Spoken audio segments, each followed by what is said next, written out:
cái trong lịch sử và các con gia nhộng cái chủ đồ gia nhộng hay bởi trong chó hay nhận được sĩ ca và này sĩ ca mình có sen họ ra chúng ta cầu phân thì vậy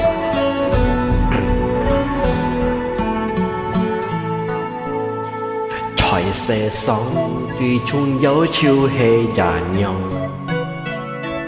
trời sẽ sống gia nhộng phải to thì gì sống gia nhộng chế chi ca thiên thì giết thiên oi lấy chuẩn chung kỳ chẳng nên kéo chỉ ca hiểu có tổ hồ nhít chi trời sẽ sống mò gia nhộng chín chín chỉ liều thùng khu phấn thì tì tì mấy xa con so gì gia nhộng hay hẳn trời cả kịp tổ con kia khi bồi mò mò hết cây chi si heo phủi chàng lời sạch ngày mười nhất khiêu thiên khiêu thi bỏ dòng thi heo pi diệu kỳ trong miệng ba soi dịch chết xuân lý khen khen không không kia xin thi phiền phiền on cô hài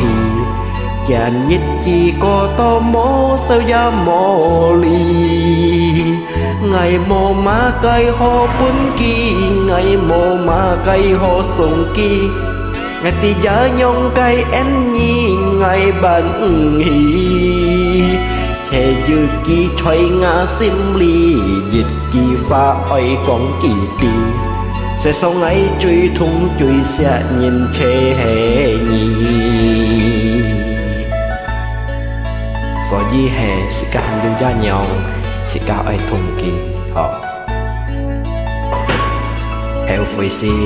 heo loài họ heo phơi tan heo môi dội gì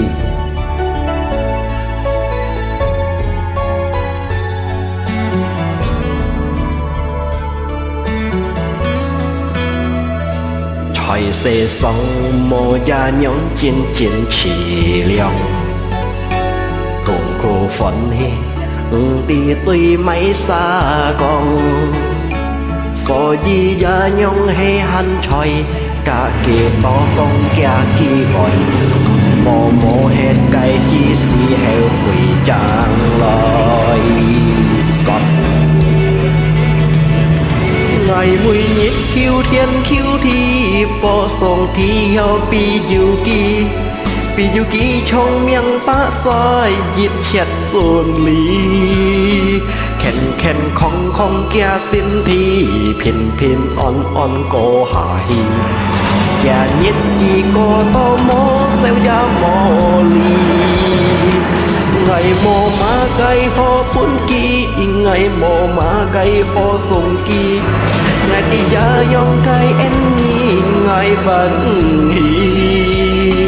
chè dịch kỳ choy ngã sim ly dịch kỳ pha oi con kỳ tinh sẽ sống ấy truy thung truy sẽ nhìn chè hệ kỳ chè dư kỳ choy ngã sim ly dịch kỳ pha oi con kỳ tinh sẽ sống ấy truy thung truy sẽ nhìn chè hệ kỳ hao cầm chia